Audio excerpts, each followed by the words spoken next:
إن الحمد لله نحمده ونستعينه ونستغفره ونعوذ بالله من شرور أنفسنا ومن سيئات أعمالنا من يهدي الله فلا مضل له ومن يضلله فلا هادي له أشهد أن لا إله إلا الله وحده لا شريك له وأشهد أن محمدا عبده ورسوله رب اشرح لي صدري ويسر لي أمري واحلل عقدة من لساني يفقه قولي اللهم أرنا الحق حقا وارزقنا اتباعه وأرنا الباطل باطلا وارزقنا اجتنابه اللهم أيدنا بروح القدس.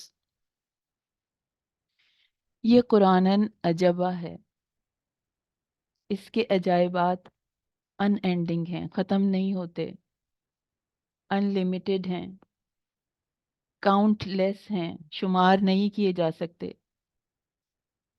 اور یہ بھی اس کے عجائب میں ہے کہ اللہ تعالیٰ نے اہل قرآن کے دلوں میں قرآن کی عجیب محبت رکھی ہے. اسی کے لیے تو ہم سب یہاں جمع ہیں نا، اسی محبت کی وجہ سے. مومنین اس کی انتہا درجے کی تعظیم کرتے ہیں، اس کو بلند جگہ پر رکھتے ہیں، اس کو سینے سے لگاتے ہیں، اپنے پیار کے اظہار کے لیے اسے چومتے ہیں، اسے آنکھوں سے لگاتے ہیں. جس قدر اہل ایمان قرآن سے محبت کرتے ہیں، اس قدر محبت کسی اور کتاب کے ماننے والے اپنی مقدس کتاب سے نہیں کرتے. صحابہ کرام کی قرآن سے محبت کا یہ عالم تھا کہ راتیں نمازوں میں لمبی لمبی تلاوتوں میں گزرتی تھیں. حضرت عثمان رضی اللہ تعالیٰ عنہ جب ان کے قتل کا واقعہ پیش آیا، قاتل ان کے سر پہ کھڑے ہیں، جسم اور جان کا رشتہ ختم ہونے کو ہے، انہیں پتہ ہے کہ ختم کر دیے جائیں گے تھوڑی دیر میں، لیکن قرآن کی تلاوت میں مصروف ہیں، ہاتھ قرآن کو چھوڑنے کے لیے تیار ہی نہیں ہے. حضرت اکرمہ رضی اللہ تعالیٰ عنہ کی قرآن سے محبت کا ایسا عالم تھا کہ وہ اس کو چہرے کے ساتھ رکھتے تھے اور بے قراری کے ساتھ کہتے تھے کتاب ربی، یہ کہہ کے روتے رہتے تھے. تو بعد کے لوگ صحابہ کرام جیسی محبت تو نہیں پا سکے، مگر یہ بات بھی سچ ہے کہ اس امت کا ایک گناہگار ترین آدمی بھی اس سے محبت کرتا ہے. اگر کوئی اس کی بے حرمتی کر دے تو سب لوگ غصے اور تکلیف سے بھر جاتے ہیں. تو دلوں میں محبت چھپی ہوئی تو ہے. وہ لوگ جو سالہ سال سے اس سے دور ہیں، اس کو سمجھنے کا وقت نہیں ہے ان کے پاس، تلاوت کرنے کا وقت نہیں ہے ان کے پاس، تفریحات میں لگے ہیں یا خواہشات میں دھنسے ہوئے ہیں یا پھر مصروفیات میں پھنسے ہوئے ہیں. وجہ کچھ بھی ہو، انہوں نے قرآن کی چاشنی کو چکھا نہیں ہے، لیکن تب بھی اس کی محبت ان کے دل میں ہے، تب بھی ان کی روح اس کلام اللہ کی اس کتاب کی تعظیم کرتی ہے، تب بھی ان کو اس کی اٹریکشن دل میں محسوس ہوتی ہے. تو جب دل و دماغ ان آیات کو سمجھنے کی کوشش کریں گے، جب اس کے عجائب کو ڈسکور کرنے کی کوشش کریں گے، جب اپنے رب کی بات کو سننے کا شوق بھڑکنے لگے گا، تو تب اس کلام سے محبت کا کیا عالم ہوگا. تو آئیے ان خوبصورت آیات میں چھپے معنی کے خزانوں کو تلاش کرتے ہیں. اعوذ باللہ من الشیطان الرجیم، بسم اللہ الرحمن الرحیم. اعوذ باللہ ہم پڑھتے ہیں تو ہم رد کر دیتے ہیں شیطان کی چال بازیوں کو، اور اس کی ڈسٹریکشن سے ہم اپنے رب کی پناہ میں آتے ہیں، کیونکہ اس کی پناہ بہت مضبوط ہے، پروٹیکٹڈ ہے. وہ کچھ نہیں کر سکتا. جب ہم اس کی پناہ میں ہوں تو وہ ہمیں کوئی نقصان نہیں پہنچا سکتا. اور اللہ کے نام سے ابتدا کرتے ہیں، سٹارٹ کرتے ہیں، جس کی عنایتوں کے چرچے ہیں، جو بڑا رحم والا ہے. دوسرا پارے سے سٹارٹ کریں گے. اللہ تعالیٰ کی ہر بات 100% حق ہے. وہ فیوچر کا بھی علم رکھتا ہے اور ماضی کا بھی علم رکھتا ہے، حال کا بھی علم رکھتا ہے. کوئی کوئی زمانہ اس کے علم سے چھپا ہوا نہیں ہے۔ تحویل قبلہ کی آیات ہیں، اور اللہ بیت المقدس سے خانہ کعبہ کے قبلے کے بارے میں بتا رہے ہیں، اور اس کے جب یہ قبلہ تبدیل ہوا تو اللہ تعالیٰ اس بات سے پوری طرح باخبر تھے کہ جب یہ قبلہ تبدیل ہوگا تو پھر ایک طوفان اٹھے گا، تو اس لیے تحویل قبلہ کا حکم نہیں آیا، لیکن اس سے پہلے ہی اللہ تعالیٰ اپنے ماننے والوں کو ایک طوفانی سچویشن سے خبردار کر رہے ہیں، اس کے بارے میں آگاہ کر رہے ہیں، مینٹلی پریپیئر کر رہے ہیں، ہمت دلا رہے ہیں کہ سیقول السفہاء، ان قریب کہیں گے لوگوں میں سے کچھ بے وقوف، من سیقول السفہاء من الناس، لوگوں میں سے کچھ بے وقوف ان قریب کہیں گے۔ یہ جو بے وقوف کہا جا رہا ہے، یہ اصل میں یہ دنیاوی لحاظ سے بے وقوف نہیں ہے، یہ لوگ جنہوں نے اس وقت طوفان اٹھایا تھا، جب کعبہ یہ تحویل قبلہ ہوئی تھی، جب بیت المقدس سے خانہ کعبہ کی طرف قبلہ چینج ہوا تھا، تو یہ دنیاوی لحاظ سے بے وقوف نہیں تھے، بہت شارپ مائنڈڈ تھے، مگر اللہ کے احکام انہیں مذاق لگتے تھے، انہیں اسلام کھیل محسوس ہوتا تھا، اللہ کی فرما برداری انہیں خسارے کا سودا لگتی تھی۔ تو اللہ تعالیٰ جانتے تھے کہ یہ لوگ اب کیا طوفان اٹھانے والے ہیں، اور اللہ ایمان والوں کا ولی ہے، دوست ہے، وہ پہلے سے خبردار کر رہا ہے اور ان کو انفارم بھی کر رہا ہے کہ تم کو کیا کرنا ہے، تم کو انہیں کیا جواب دینا ہے۔ یہ کہیں گے کہ مسلمان اپنے قبلے سے کیسے پھر گئے، کیوں بدل دیا قبلہ، تو تمہیں اس کا کیا جواب دینا ہے۔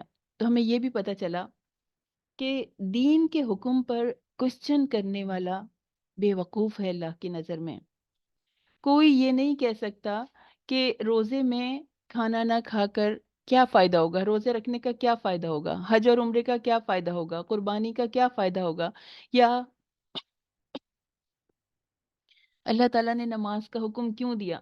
کوئی نہیں کہہ سکتا، یہ کوسچن کوئی نہیں کر سکتا، کیونکہ اللہ تعالیٰ بادشاہ ہیں، مالک کل کائنات ہیں، اپنے ہر حکم کی حکمت وہ جانتے ہیں، کسی کو اس کی اجازت نہیں ہے کہ وہ اس بارے میں سوال کرے، شریعت کے بارے میں سوال اٹھائے، تو اللہ کو کسی کو کلیریفائی کرنے کی ضرورت نہیں ہے۔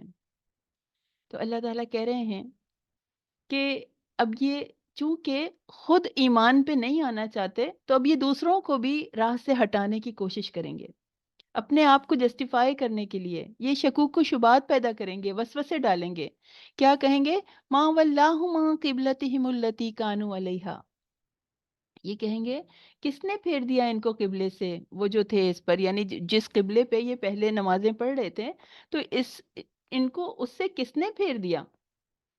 تو اللہ تعالیٰ بتا رہا ہے تم ان کی باتوں میں نہ آ جانا، دل میں یقین کے ساتھ کہو، قل للہ المشرق والمغرب یہدی من یشاء الی صراط مستقیم۔